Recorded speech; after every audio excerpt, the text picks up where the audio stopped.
Here are 23 of the most common self-help cliches, and we're gonna debunk every single one of them with the help of, well, help. A hilarious and brilliant book by Oliver Burkeman. 1. You're not a loser.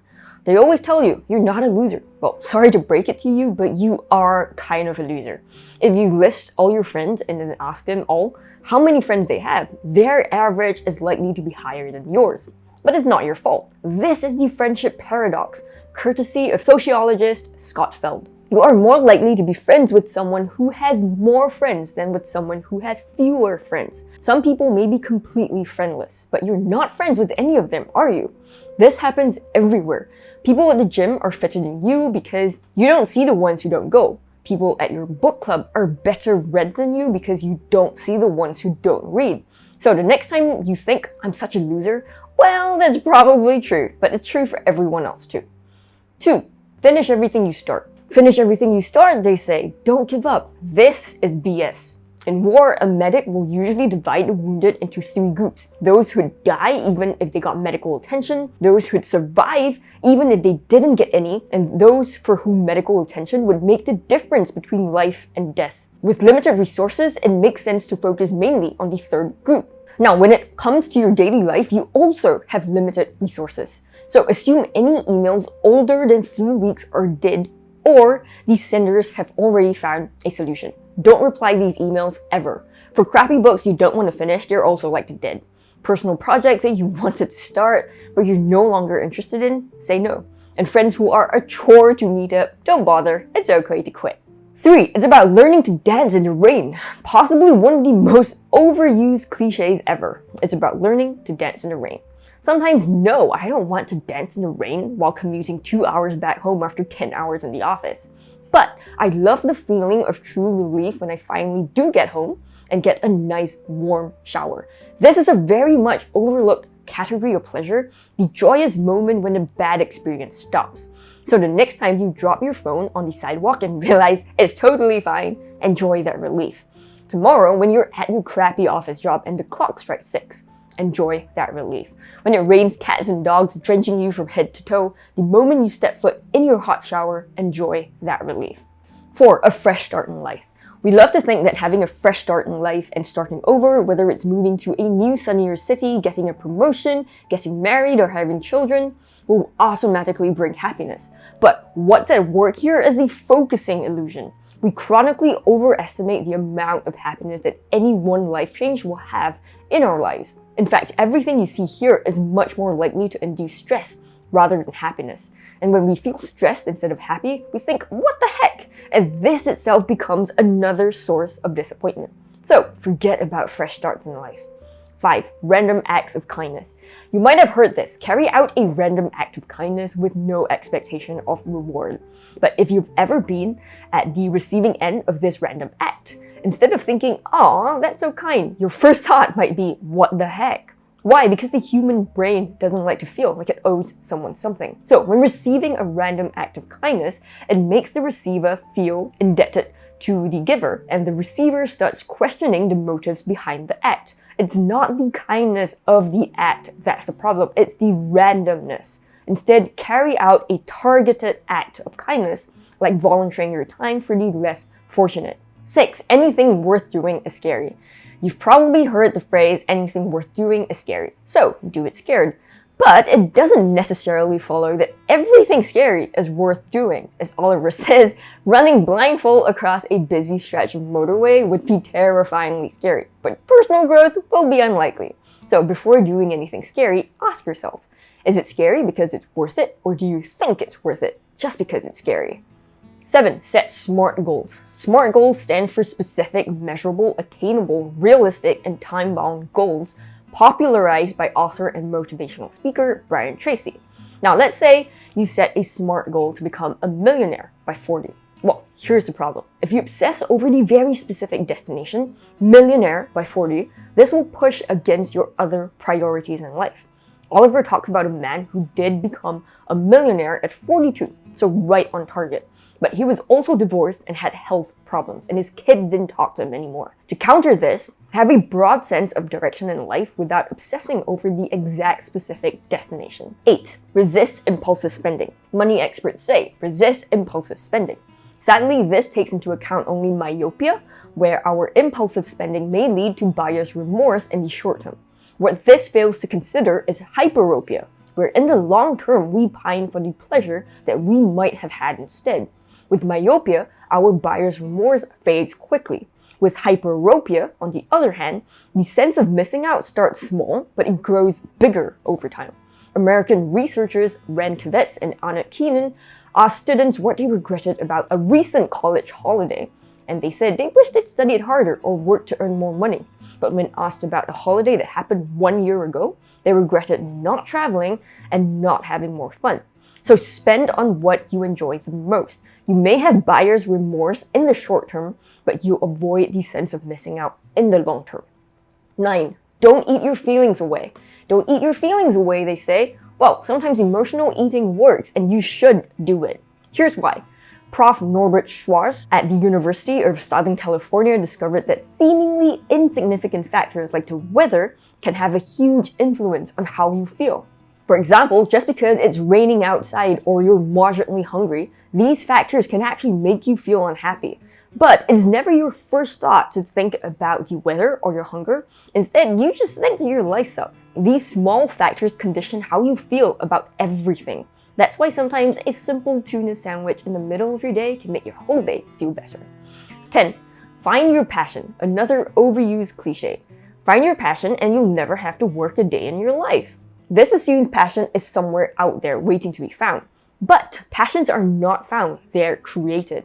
It's the feeling you get from mastering a skill after years of hard work. So, sorry to break it to you, but your full-time office job can actually become your passion if you let it. You can blame Cal Newport for this. 11. Venting releases anger. Anger management experts say venting releases anger. Well, let's say your colleague forgot to get something done and this resulted in you having to work overtime till 12 midnight. What do? The typical response is to vent your anger to your partner, your friends, or your other colleagues. The idea is that you let out your anger rather than keep it in. However, research has shown time and again that venting makes you feel angrier. Instead, you should do something incompatible with that anger, like asking that colleague out for lunch. What's happening here is cognitive dissonance. Your brain's anger and your body's actions are so incompatible that eventually your brain is forced to become less angry in order to complement your body's actions. 12. If you want someone to like you, do a favor for them. If you want someone to like you, chances are you're likely to want to do favors for them. However, Benjamin Franklin has discovered, and psychologists have backed him up, that he that has once done you a kindness will be more ready to do you another. Again, as we just saw, cognitive dissonance is at play here, where our brain and body need to be aligned. If we find ourselves helping someone out, our brain will unconsciously hardwire itself to complement our body's actions. So people will like you more if they've done a favor for you, rather than if you've done a favor for them. So don't shower your friends with gifts. Instead, ask to borrow their stuff. 13. Draw a line between work and leisure. Draw a line between work and leisure, they say. Make sure your work doesn't follow you home. But what if the culprit isn't work, but leisure? Research has shown that when working, folks experience flow much more often, and this is a very positive experience where time falls away and you're completely immersed. On the other hand, watching TV and relaxing induces flow only 13% of the time. So the next time you're complaining about working crazy hours, consider that you're actually unconsciously welcoming letting work in, not the other way around. 14. Turn your weaknesses into strengths. Turn your weaknesses into strengths, they say. That's how you'll be successful. Unfortunately, marketing expert Marcus Buckingham gathered research showing that you'll rarely improve a weakness beyond mediocrity. On the other hand, the truly successful ignore their weaknesses and focus only on improving their strengths. So spend time becoming super good. Don't waste time becoming slightly less bad. 15. Estimate how long each task should take, then double it. Time management experts always say estimate how long each task should take and then double it. This is Hofstadter's law, which says that any task always takes longer than expected. Unfortunately, one lesser known fact is any task will take longer than expected even when Hofstadter's law is taken into account. One critical example is the London Wembley station. It was scheduled to open in 2003, then 2005, then 2006, and the final actual date of completion, 2007. So, if possible, avoid planning altogether. This is especially true if you're an entrepreneur starting a new business or a content creator starting a new YouTube channel. Just move fast, break things, and correct your course as you go along. 16. Just say no. Just say no. That's what we're told to say when we don't want to deal with unsolicited favors. But this extra understanding of two types of people helps much more. An asker is someone who grew up believing they can ask for anything, fully realizing the answer may be no. A guesser avoids asking for anything unless you're pretty sure the answer would be yes. Sadly, both types of people assume the other is just like them. So, when your boss asks for something to be finished early, you could assume they're a slave driver, or they could just be an asker. They already half expect the answer to be no. On the other hand, you, a guesser, will hear this as an expectation and resent the fact that your boss is asking for something so ridiculous. If the request is truly unreasonable, now you know there's a high chance your boss is an asker. So just say no and see what happens. Chances are nothing bad will. 17. Stand out from the crowd. Stand out from the crowd, but not too much. You may not know this, but there is a sweet spot between being too exceptional and too normal. When we feel suffocated by being too normal, we strive to make our mark. However, when we become too exceptional, what do we say? It's lonely at the top. So we rush to find the ways in which we're more normal and not so exceptional. We do our best to fit in so we can make like-minded friends. This is the optimal distinctive theory. Stand out from the crowd, but again, not too much. 18. Think positive thoughts. This is a good one. Think positive thoughts, positive visualization, the law of attraction. Unfortunately, this is what's happening instead when you force yourself to think positive thoughts. First, you try not to think negative thoughts and maybe you succeed for a little bit. However, your mind will constantly scan itself for negative thoughts because there's no other way for it to gauge whether you're succeeding or failing at not thinking negative thoughts. And it is this very scanning that will draw attention to any negative thoughts you have. Now, this failure becomes an extra negative thought in your mind on top of all the ones you've already had before.